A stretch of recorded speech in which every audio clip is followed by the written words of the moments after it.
যারা জেনে বুঝে সত্যকে মানে না, নেগলেক্ট করে, তাদের অন্তরে আল্লাহ সিল গালা মেরে দিয়েছে, কর্ণকুহরে ছিপি ঢুকিয়ে দিয়েছেন, চোখের সামনে পর্দা, আর কিছু দেখে না। কারণ ওরা সত্যটা মানতে চায়, নিয়তি করে ফেলছে যে আমি মানবো না। কেউ যদি নিয়ত করে ফেলে যে আমি বুঝবো না, যত বুঝাক তারা বোঝানো যাবে।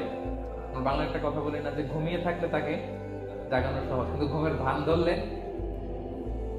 ভান ধরে আছে ওরা তো ধাক্কা মারতেছি টানতেছি, কে উঠবে ঘুম থেকে?